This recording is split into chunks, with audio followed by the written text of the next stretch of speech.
Hey guys, this is Jon, and welcome to another episode of the Meatgistics Podcast. As you can see, I've got no Austin up here with me yet again, but I do have Patrick behind the camera. Hey, what's up, everybody? We've got him mic'd up, so he's going to help us out here. Austin is working a million miles a minute on some coding stuff that I can't do at all. So we determined that'd be better for him to spend his time doing that and to me to get on here and do the talking. We've got what we think is a pretty interesting podcast today. Should be fairly short. A couple quick notes. Next week's episode, which we're going to be recording in just a couple of days, is going to feature a Meatgistics user who is on his way down here. He's coming through anyways. And he is on the Historical Society for Heavy Construction Equipment. We have something in Kansas called Brutus. It's in Southeast Kansas. At one point, it was the largest machine in the world. I find that stuff super fascinating. So we're going to do a quick, at least like 20 minute segment with him, kind of focused on that a little bit more. So it won't be necessarily a meat processing thing, but it'll just be a segment about that. So look for that in a week. It should be interesting. All right. So what we're going to talk about today, first is what's in the news.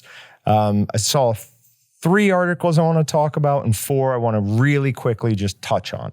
The 4th, I just want to touch on it because we'll wait for Austin. I want to get his opinion on something. Generally, when it's something like real in-depth, I usually like to wait for him because there's probably things I haven't considered in it, and Austin's very good at that. Oh, yeah, he's the voice of reason. When we're like, well, this, and then he goes, well, it's probably because of this. Yeah. And we're like, I just go, rabble. Yeah. Rabble. Noise. I get all mad, and he's like, no, you're not thinking of it right. All right, but the first one is the USDA through the Animal Plant Health Inspection, which is APHIS, is going to spend $300 million looking into zoonotic diseases. So these are diseases that affect both animals and humans. SARS-CoV-2, COVID. Were you old enough for the swine flu? Oh, yeah, for sure. So the swine flu, all of that are these zoonotic diseases. So clearly a problem. And normally I would hear the USDA spending that amount of money to look into it, and I'd be like, that's probably not the right department. But they've done such a good job with African swine fever. I'm almost positive I finally got that one right. That, hey, maybe they are the best people to look into this. But it says 75% of new and emerging diseases are coming from animals into humans. So this is a quote from the article now. It's APHIS's immediate focus will be on expanding surveillance of SARS-CoV-2 to a wider range of animal species, including domestic species and wild animals, increasing diagnostic testing's capability and capacity, and conducting multi-sectoral investigations of new animal detections and exposures. So this should be interesting. I wouldn't be at all surprised if we start finding out that a lot more animals are capable of at least getting it than we originally thought. I wouldn't be surprised at all if we find out dogs, pigs, all sorts of things can be carriers. Yeah, I'm surprised this hasn't been common practice the whole time, but it makes sense. Think about this though. Like when we went live with a new website, right? Like we did a ton of testing ahead of time, right? We were like, yeah, we thought of that. Yeah, we thought of that. Yeah, we thought of that. And then we went live and like, there was a million things, the real things that we never think of. Yeah. The customers, real life got to it, and it was like, uh-oh. And that's what like the last 18 months of the United States have been like. It's like, oh, we think we're good for something like this. And then real life scenario hits, and you're like, ooh, didn't consider that. Because you can't think of actual everything. Game changers that you're presented with and actually, make a decision on something. So Yep. Can't think of everything. It's absolutely impossible. So we'll keep an eye on that. Interesting. I don't even know if I'd call it an expansion of the USDA's powers, but an interesting thing for them to be involved with. Another quick one is there is a labor strike in Quebec for pork processors. What? Apparently it's been going on for a while. And back during the beginning of all like the COVID work shortages, when they were closing down plants, there were a ton of hogs that were just euthanized.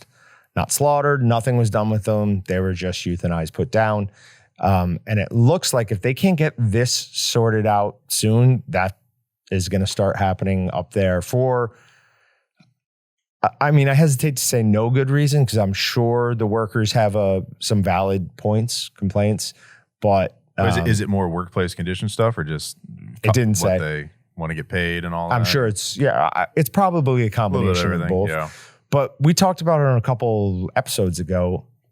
All of the work that the meat processing plants did to start meeting new regulations, like 6 feet apart, they went to shift work. They, did all these things. And they were already doing so much as far as sanitation because they have to, or otherwise they'll just get shut down. So we assume they have to because that's what they have to do in the United States. Yeah. I don't know what it's like in Canada. I have a vision of Canada as a very orderly place. Yeah. So I imagine that they're on the same level, but you never know. Yeah. You never know. But so, I mean, we're assuming those are regulated by different, but you never know. So that kind of might play into the next one. A holding company in New York that provides food for restaurants, it's called like Jetro, is claiming that pork producers are price fixing yet again. Oh, boy. I don't know how many times this has come up this year. It seems like every month or so there's a new claim on price fixing in the food industry. So what exactly does that mean? That basically, so the in beef, the four biggest are JBL, Cisco, Cargill, and well, at least one other. But so what's the gist of it? And they control 80% of the market, right? Yeah. That's basically if I'm the CEO of Cargill and you're the CEO of Cisco, we communicate and say, let's set our beef prices to this. Okay. So that's not a free market. A free market is the demand goes up sets and then the they price. try to, outbid one another, so to speak. So right. There's competition. Yeah, exactly. So the same old names keep coming up in things like this. You've got JBS. Did I say JBL earlier? JBL. You thinking of the headphones or something? Yeah. Yeah, so JBS. Thinking of the wrestler. Smithfield Foods, Tyson, and another one who I have a friend who works for, so I'm not going to name them. But I'm sure you can guess who it is. So this is all going to be handled in New York District Court. But for whatever reason, I don't know that it's the same here in Wichita as it is everywhere else. Our pork prices have somewhat stayed fairly low. The last 2 times I've bought pork, one time I had to pay full price. The other times it was like $1.49 a pound with my discount card because I just got them at the grocery store. But the difference in price down here between beef and pork is staggering. I mean, it usually is a significant cost difference, but just the rate at which beef has gone up and the rate at which pork has gone up don't match. So it's almost the opposite of what this person is saying. But anyways, it says the suit references similar accusations contained in the continuing broiler antitrust lawsuit filed in a federal court in Chicago in 2016 against several of the defendants in the New York filing. So several companies, including Tyson, settled part of the broiler lawsuit earlier this year, with Smithfield agreeing to pay $83 million and JBS paid $13 million. So it's part of that same process. It's just another holding company bringing them to task for doing this. So who knows? It honestly, it could be a money grab by that company. I doubt it though. I really think there is something to that. And I don't know how you get around that, but all of this ties into our last one that we're just going to comment on.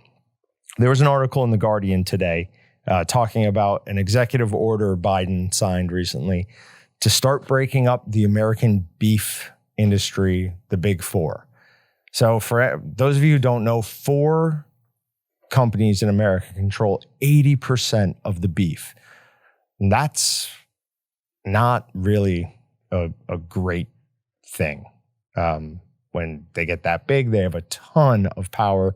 They can throw their weight around, bully everybody else. And while their profits keep going up and the price of beef keeps going up, ranchers and farmers aren't seeing that. Their market share went down, I think I think it said 2.25 in the last like 4 years. So somewhere, somebody's making an absolute killing. If this is something that is what it seems, then I actually support that. I'm not usually one for government intervention, but especially in the food industry, but it might be required here. All right. So we are getting closer and closer to deer season. As we get closer, we're going to have a couple of really interesting things possibly on the horizon. I can't talk about too many of them right now.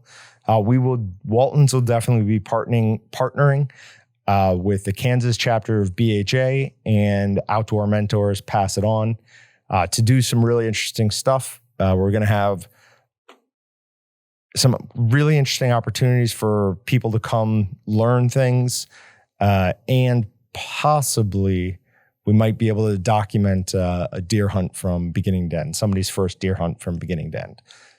So that would be out in the field hunting, processing, and what the finished product looks like, which could be really cool for everybody involved. So hopefully we will get that going this year. But with deer season coming up, one of the things we need to do is talk about having everything ready. So we're going to focus on what you need to check at your house to make sure you're going to have a successful processing season. I'm assuming you've got the deer handling or the deer hunting handled. So we're just going to talk about supplies, equipment, casings, things like that. So first, let's run through the different types of casings that you might need for deer processing. We've got in front of us here examples of collagen, fibrous, inedible collagen, plastic, and the paper sheets of collagen. That last one, don't think most people are going to use, but I thought I'd bring it out anyways. All right. So for collagen, we've got 3 different types. We've got fresh, we've got clear, and we've got smoke. Now, we've gone over these in great detail in the past, so this is going to be more of just a quick reminder. The fresh collagen is meant to mimic a hog casing or a sheep casing. So it's fairly weak. It's not going to stand up to a lot of abuse. You do have to worry about blowouts with these as you're stuffing them. Blowouts would be where the casing fails and the meat just pops out the side. So you do have to be fairly careful as you're stuffing them, not use too much force. Fresh casings and deer, in my mind, don't go together all that well. I'm not making a lot of fresh links, like breakfast links out of deer. Ground, yeah, for sure, but generally not links for whatever reason. Bratwurst are also not something I make a lot with deer, a lot of smoked sausage, and you wouldn't want to use these for that unless you were wanting to just lay them down. If you're wanting to lay down collagen on a rack, not hang them, but actually put a rack in your smoker and lay your sausage on it, then you definitely can use fresh casings to make a smoked product out of venison. And I personally think the bite is better with a fresh casing than any other collagen casing for a sausage. It's less chewy. It's more... it's got a more pleasing bite to it, in my opinion. That is definitely debatable, though. Next, we've got a couple different examples of smoked collagen. So smoked collagen, you also hear it called sticks. Processed sticks is made of the same material as the fresh collagen, but it A, has a mahogany color to it, and B, is far stronger. So when you're processing snack sticks or larger diameter smoked sausage that is the mahogany, you don't have to worry about blowouts as much. You still do need to be careful with it. The reason that you don't have to worry as much is because it's stronger, because it's made to hang in your smoker. When you're making snack sticks, you're almost always hanging them over a snack stick. You'll stuff the snack stick casing, hang them over a smoke stick, and cook them just like that. You should be able to do that, come in, and all your sticks should still be in perfect shape. Nothing really should have leaked onto the floor. Whereas if you tried that with fresh, it would just be a nightmare in there. You'd have meat, fat, everything all over the floor. The only time I really use the smoked is when I'm making snack sticks. I don't tend to use, like, I think we have a 30 millimeter smoked collagen 2-pack. It's either a 2-pack or a 3-pack. Some people prefer to make a smoked sausage, like a larger diameter smoked sausage out of that. When I'm doing that and I'm hanging it, instead of that, I just use these clear casings. So clear is kind of a mix between the fresh and the smoke. It is, when you cook it, it'll be completely see-through. It right now it looks yellow versus what the fresh is, which is nice and white. But when it's cooked, it'll become completely see-through. One of the things that you have to check is if you have casings from last year, you need to check to see if they're still viable. The easiest way to do that is to touch them. I don't know how to describe it other than a fresh, like not fresh, a casing, a collagen casing that's still good to use will have an almost oily feeling to it. It'll be really not papery.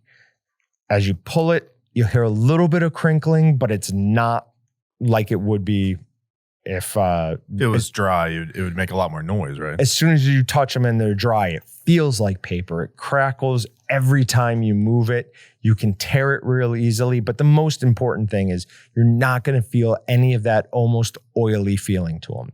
If you have casings that are like that, you can, if you have casings that are dry like that, you can try leaving them out in the fridge overnight and put a bowl of water in there with them. That may rehydrate them enough to make them usable. I would only do that if it was an emergency. If you were stuffing the next day and you had no other option, you absolutely had to stuff that day, you could try that. It's still not going to be as good as a properly cared for and fresh casing. When properly cared for, 2 years on these is nothing. It's not nothing. That's about what you'll get out of them. And if they're in the initial package, I'd have really no concerns about them unless they were left like in direct sunlight in a real odd place, like where it gets super hot and super cold. But as long as it's kept out of direct sunlight in a cool, dryish environment, you should be fine with that. Oh, I hate it when I change my password. I always make mistakes. Okay, on to casings. So the next most popular casing for snack sticks is summer sausage casings. So summer sausage casings are one of two things. They're either made from fibrous or collagen. When they're made from collagen, they're an inedible collagen, unlike the snack stick casings and sausage casings, which are perfectly edible. It's a very nice casing to use for summer sausage. It does offer some advantages. The main disadvantage for them, though, is the preparation's a little bit harder. There's something called the rule of 15s with inedible collagen. And that is you have to soak it for 15 minutes in water that is 15 degrees Celsius and is a 15% salt solution. That will take these collagen casings, which are dry and papery, and make them perfectly pliable. They will stuff like a dream. They'll form to your meat really well, and they'll release like perfect. You'll have no problems with meat sticking to the casing at all. If you do have a problem with that meat sticking to the casing, put it back into an ice bath for 5 or 10 minutes, and then it should come right off. It reacts very similar to the cellulose casings in that manner. Where water does a great job helping it release from the meat. If you still have problems with that, then you did not mix your meat enough before stuffing it, and you're just going to have to deal with peeling it off. But in general, that should not happen. Now, by far, the most common summer sausage casings for deer, for pork, beef, whatever you're making, are the fibrous casings.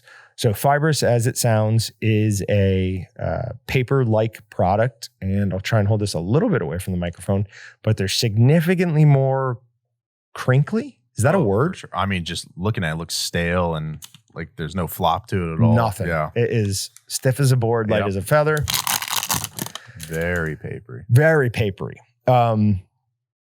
You're going to want to soak these for 30 to 60 minutes in really hot water. When I'm doing this, I replace the water at least once, usually twice. Depending on how many you're doing at once is going to depend on how long you're going to want to soak them for, and how many times you're going to want to replace the water. Now, when they have been soaked, they also become really nice and pliable. Not quite as pliable as the Inedible Collagen, but certainly enough to do the job.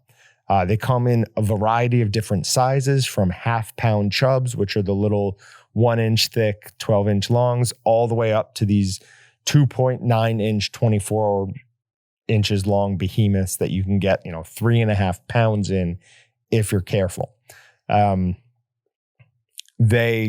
Most of them come pre-stuck. What pre-stuck means is it has little tiny holes running up and down the whole way of the casing. Now, that does a couple of things. One, it helps the casing bleed off pressure during the cooking process. Two, a little bit of smoke gets through that, but the casing itself is smoke permeable, so it doesn't need that necessarily for that. The big thing is it's going to help that casing form down to the meat during the cooking process. Now, would you pre-stuck your own, or they have to be? Oh, no. So there are a few that are not pre-stuck that we sell, because some people do prefer to stick their own. And you can use something like a sausage pricker. We sell it. It's just a little handle with 3 sharp tines on it. Yep. And you just, after you've stuffed it, you'll hit it down as you go. Those air bubbles, right? Air bubbles as well. Yep. When I'm stuffing summer sausage, I very rarely end up with an air bubble on there, because A, I've packed my canister correctly, and B, you're holding that on there so tight at the end. No, now you mentioned packing your canister. Is that would that lead to voids at all if you do that incorrectly? Is that the number one reason that that happens? Either that or just not holding it on tight enough. But yeah, probably. I would imagine it's 1A, close to 1B, right? 50. It makes sense, just stacking it to the point where there's not that extra just gap in it. So. Yep. So when you're doing that, you want to hold the canister. If the canister's vertical, you want to start filling it at an angle so that you can still see the edge of the bottom of one side of the canister, and be about 2 to 3 inches up the opposite wall. Then when you stuff the next little bit in, go opposite of that. So fill in that bottom part and build it up until it's the exact opposite slope, and go all the way till you get to the top, making sure to punch down at the meat as you're going. That'll help avoid air pockets. The other big thing is make sure you have your air release valve in the piston set correctly. So do those things and you really shouldn't have a problem. The nice thing about these Fibrous casings is they are good for as long as I'm aware.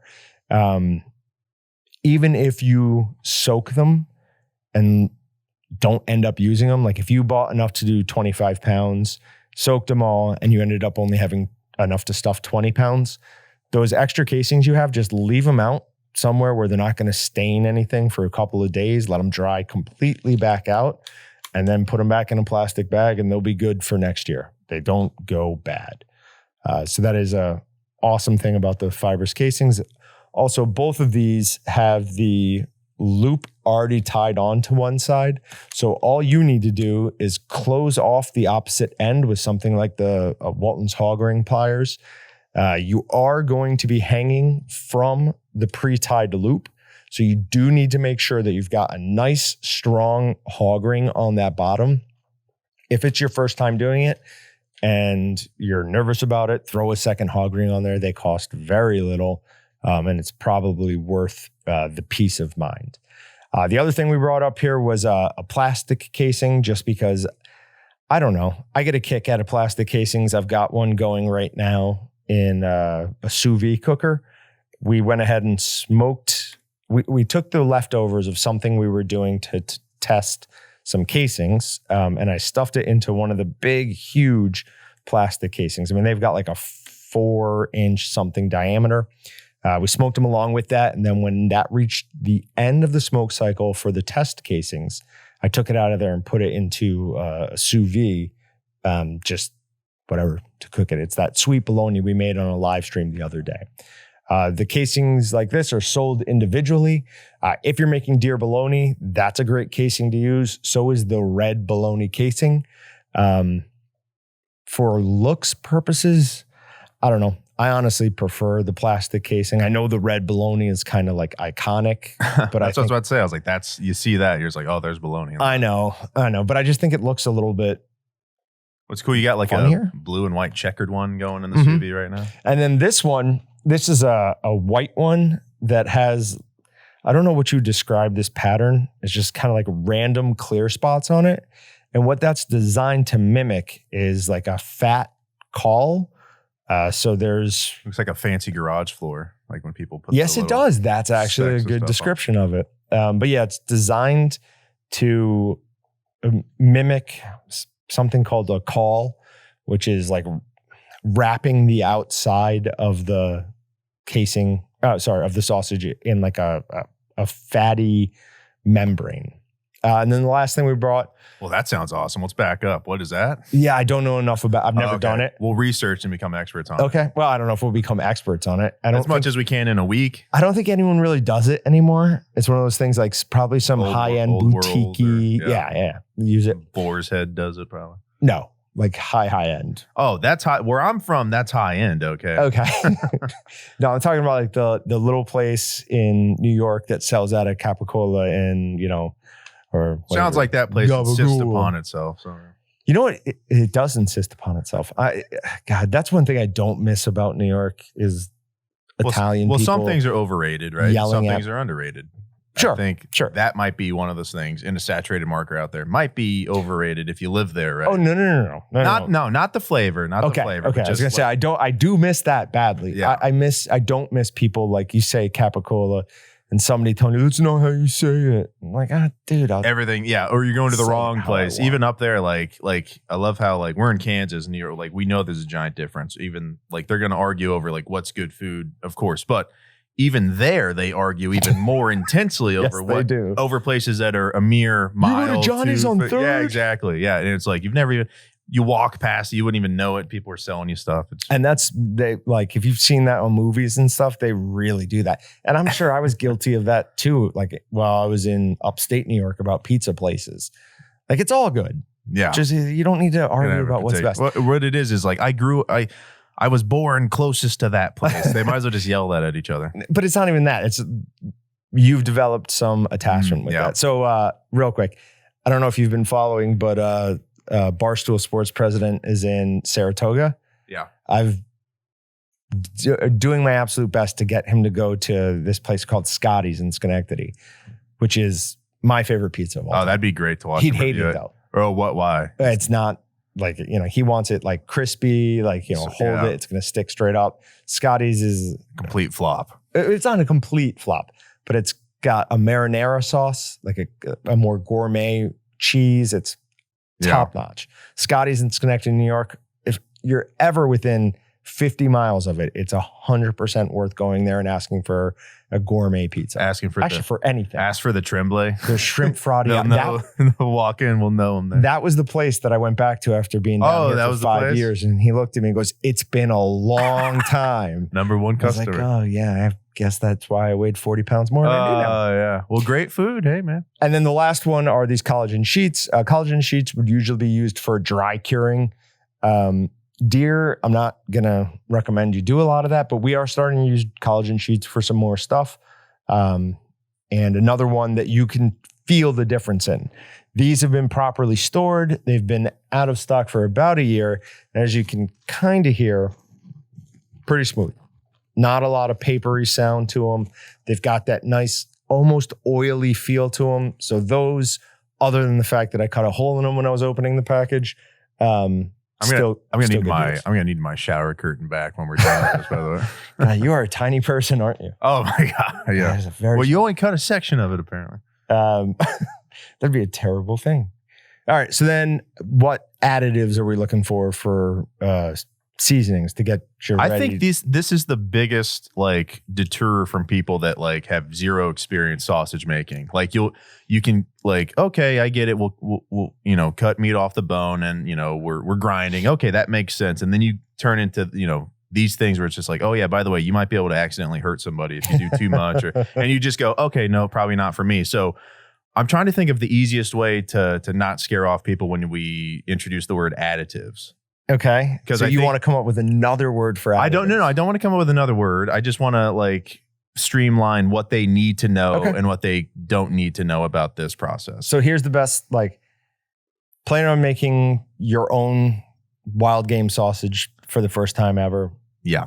What I would tell you absolutely need: pork fat, Sure Gel, and some kind of cure accelerator. So Sure Gel is a binder that's a couple dollars more than the soy protein blend, but it does a better job. Of what exactly? So binders help keep everything where it should be. When we're mixing for a cured sausage, we're looking for a certain response from the meat. We want it to get really nice and sticky where it holds itself together. And you can tell that when you have that by picking up with both hands, picking up one scoop of the meat and just trying to pull it apart. It should be really nice and stretchy. I mean, it's eventually going to break apart, but it should be really nice and stretchy. Yeah, it should do its best to mimic like a taffy or something. A taffy. Yeah. Yep, that's a good point, or a good description. What that's going to do is during our smoking process, it's going to keep the fat inside the meat. The fat is still going to melt to a certain degree.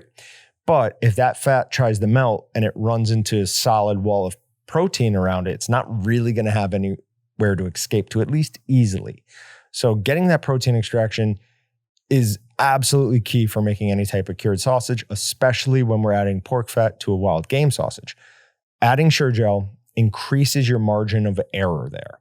And since we're hanging stuff in a smokehouse, the worst case scenario is just going to be all your fat's just going to fall off on the floor. Your not only is your cleanup going to be extensive, but then your product's essentially not. I don't want to use the word ruined, but at the same time, you're going to just go, that's not what I want it to taste, feel like in your mouth. None of that's going to be good. You're going to have a dry, less flavorful product because the fat is such a key part of the flavor. Anyways,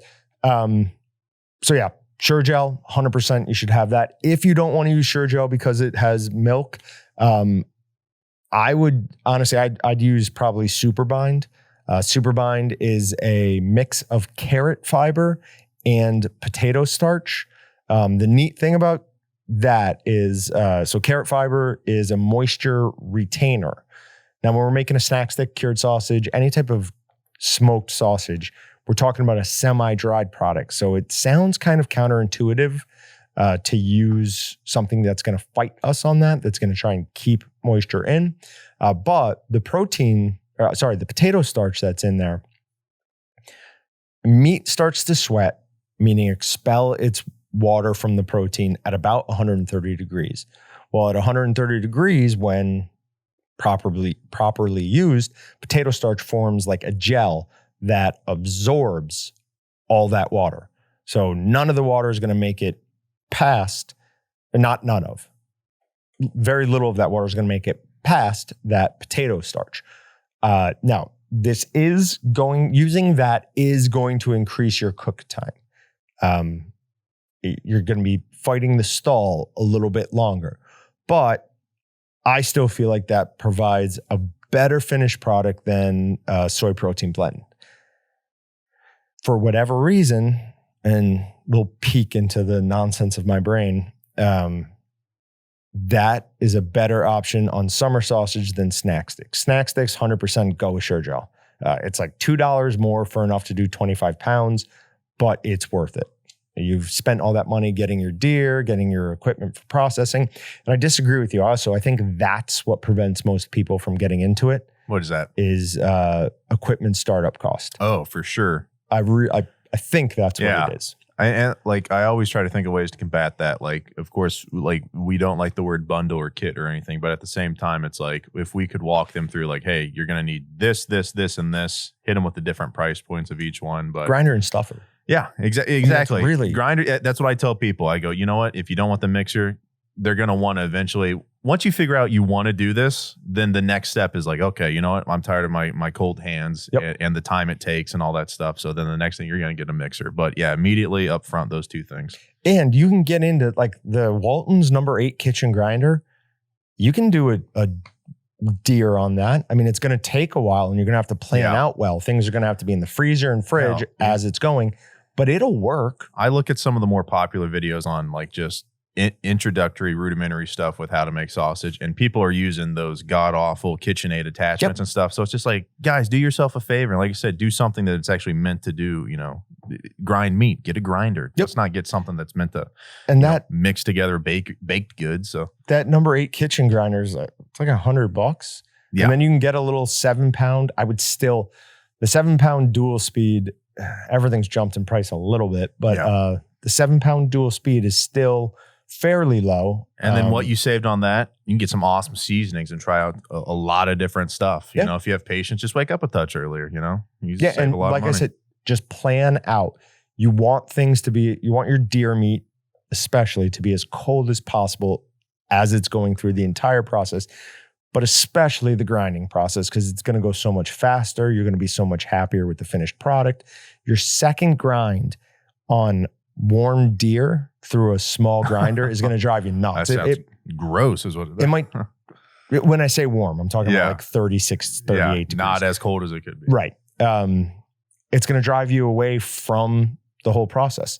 I was doing something on Meatgistics the other day, and one of our commercial processors jumped in and said, the number one thing that we find when people have issues, it's almost always meat got too warm or lack of protein extraction. And it for a while there, I mean, I just kind of made jokes about it nonstop because it was all I was saying when I was responding to people on Meatgistics. I'm like, protein extraction, your meat got too warm. Protein extraction, but those are the two biggest keys into making sure, especially when you're doing it at home for the first time with wild game. I don't want to say you can't go too cold, because if you try to throw a frozen little block of meat down number 8 kitchen grinder, I mean, the 22. I've thrown full frozen stuff down there. Like I had to take a serrated knife and like press down real hard to cut it into chunks. Small enough, And as long as you don't throw it like the whole, you don't fill up the whole throat with the frozen meat, it'll basically handle it. That is not I'm not telling you to do that. Advocate, Hold on, I want to make sure we come back to Cure Accelerators, because we talked about our we're going to go all the way back. Oh, perfect. I've got things to go before that even. Nice. So deer and wild game rinse. It's a mix of sorbic acid and I can't think of it. Something else that helps fight bacteria and mold. So this little package of it is enough to mix, I think, a gallon of water, and you just put it in a little spray bottle, mix it up. You can even leave it in your car or your stand, wherever you are, and then you spray the wound all over. It's going to fight off the growth of any mold or any harmful bacterias. Really will extend the life, the amount of time you have to get your deer back and dressed. Is that common practice for hunters usually? Because like, I mean, I don't go hunting, but I see, from what we see from movies, it's like they got it strapped to the front of the car. Don't take that. No, of course not. But that's an intentional misrepresentation of what hunters are. Ooh, it's almost derogatory then, right? Oh yeah, for sure. What movies are hunters portrayed positively in? I don't know. It's always some big bumbling idiot who does, or it's the bad guy. Or they're a kill. Yeah, they're definitely. Well, Rambo, he was a hunter who killed bad people. Anyway. Oh, I don't know if I agree with that at all. They were U.S. military men. In the first one? Oh, see, I'm talking about the later ones? Yeah, the 2013 one. Oh. That's my Rambo. That's your Rambo? Have you ever seen the first Rambo? No. Oh, it is such a good movie. Like, you have to understand. I don't know. We'll get into this after. But Rambo First Blood is a legitimate, like, it's not even good. It is a great film. It dealt with so much anger and confusion that the Vietnam vets had coming back. It's a great movie, and it's a shame what happened in the follow-ups. It really is. Yeah, that's one they didn't really show on TV too much when I was growing up. It was more left for like on VH1 when they're talking about movies from an era. Well, anything from the Vietnam era that was at all positive, or not, it wasn't even positive. That's the wrong thing to say. A lot of that just got swept under the rug in the 80s. Everyone's like, I don't want to deal with that anymore. Okay, sorry. All right, so Deer and Wild game rinse, absolutely want to have, like we said already, Sure-Gel, nitrite, Sure-Cure, nitrite, is obviously in that list. Your nitrite that we sell to you, the pink Sure-Cure, is 6.25% sodium nitrite. The rest of it is salt and food coloring. That is to help make sure there's no mix-ups on using that when you meant to use salt. And that's obviously a huge key for it. Then there's something called Cure Accelerators. There's two basic ones that I recommend for people at home. That is encapsulated citric acid and smoked meat stabilizer. Both of those help keep the meat safe through the smoking process. We sell our encapsulated citric acid in batches that are 4 ounces to 25 pounds of meat. We do that because commercial processors will dump in 1 pound of encapsulated citric acid to 100 pounds of meat. And that makes them know that their pH is correct for shelf stability. So they don't even necessarily have to worry about it after that. I'm sure they still test, but they're like, yep, we added the correct amount. We're good. So that's why we do the 4 ounces versus some other places do like 3.1 or something like that. The downside to encapsulated citric acid for some people is that the tang is too strong. They don't like the amount of tang it adds to a snack stick or a summer sausage. Personally, I think those people are crazy. I love the tang. Almost can't get tangy or too tangy for me, even when there's something else in there that's like sweet. Did I say this was going to be a short one at the beginning? Yeah. Well, you said might. This might be a short one. Well, you never know. Like, on paper, it's like, well, how long could we talk about, and then we start digging into it. We're like, oh yeah, I guess we could talk about that. I guess I could talk forever if I had to. But for people who don't like it, there is something called smoked meat stabilizer. Smoked meat stabilizer does still impart a tang, but it is nowhere near as strong as what is in the encapsulated citric, or what you get when you use the encapsulated citric acid. The other one is something for a long time that I did not want to recommend to home guys because it's extremely potent. It's sodium erathorbate. But now that we have the Ascali precision scale that can measure in the fractions of the grams, you can use that as well. That imparts almost no tang to no tang.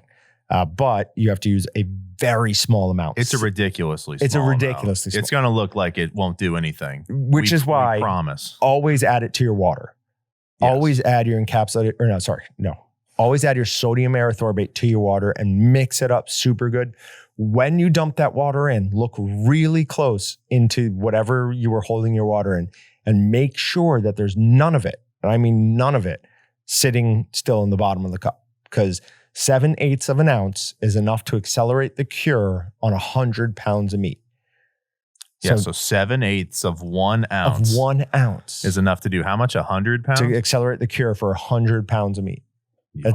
It's really, really potent, but with that Ascali precision scale, you can use it. Yeah. So just make sure that if you are using it, you have something that will weigh in the fractions of the grams and you weigh it by the fractions of the grams. If it's 3.2, don't pour in, 3.7, go, oh, that's good enough. Yeah. Back it out.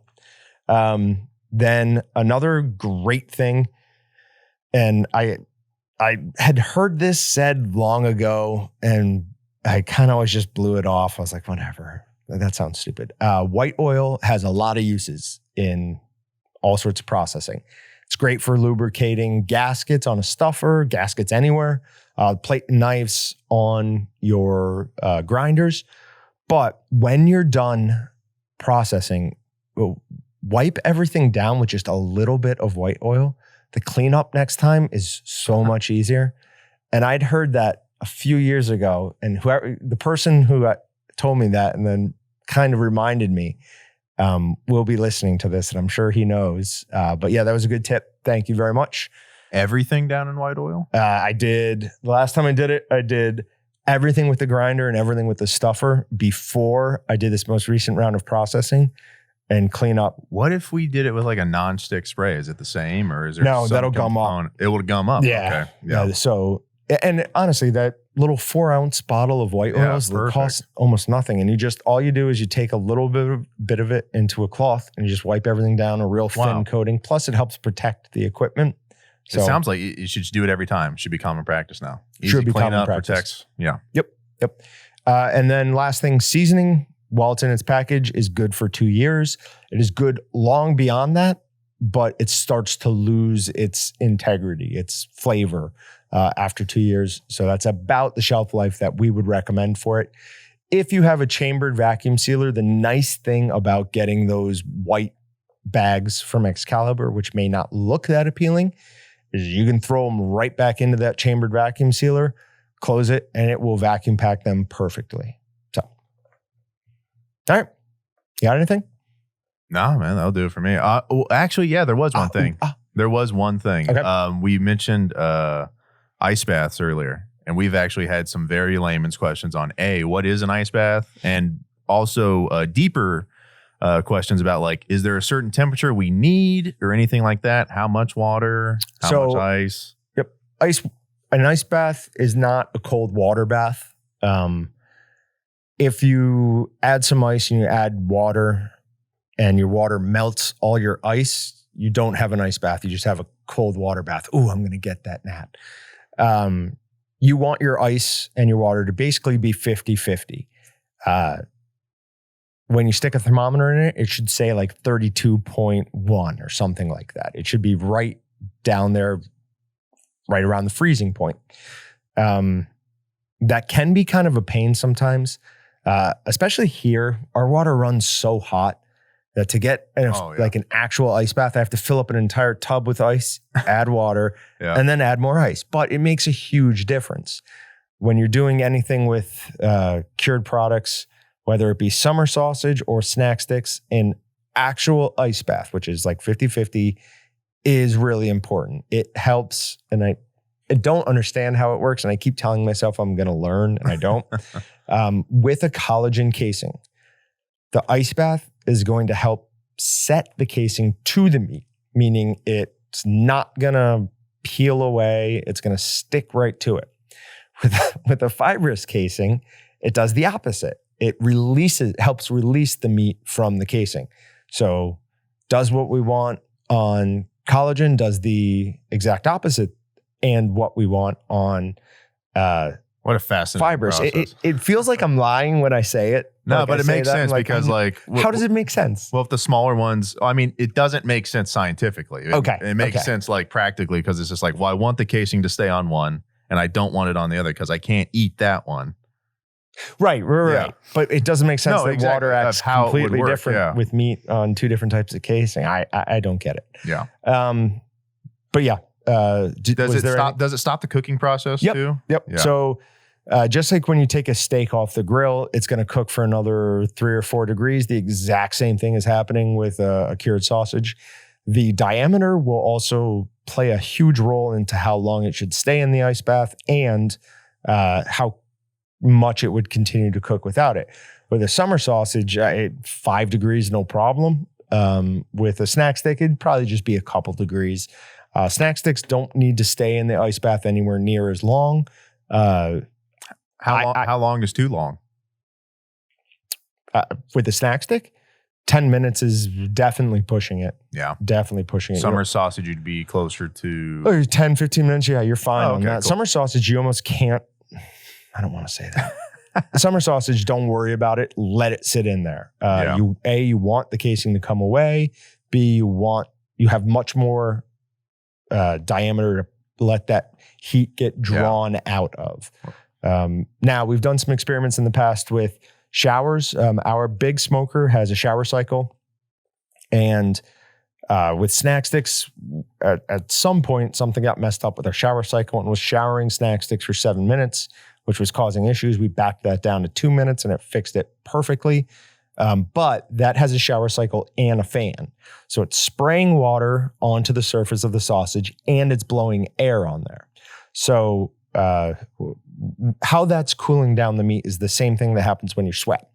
When you sweat, the outside of your skin obviously gets moist and then everything evaporates off of that. So it cools you down.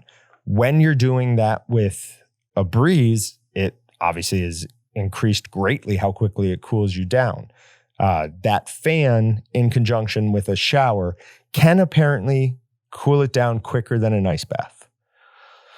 I've done some testing, nothing official because the way I did it was janky, but I couldn't get it to do it as quickly as an ice bath. But yeah, adding some sort of fan to it, if you're doing a shower cycle, do a minute on of spraying, leave the fan on the whole time, a minute off. So don't spray, then spray for a minute, off, on, off, until you've reached your target temperature. Still recommend an ice bath, just easier. Cool. All Yeah, that's all I had. Sounds good. Thanks, guys. We'll see you next time. Bye. If you're watching on YouTube, like, comment, and subscribe. If you're listening, leave a review. We appreciate it. Thanks for checking out the Meatgistics Podcast. To shop everything but the meat, head on over to waltonsinc.com. And to get your meat processing questions answered by experts and enthusiasts alike, head on over to our online community at meatgistics.com. Walton's, everything but the meat.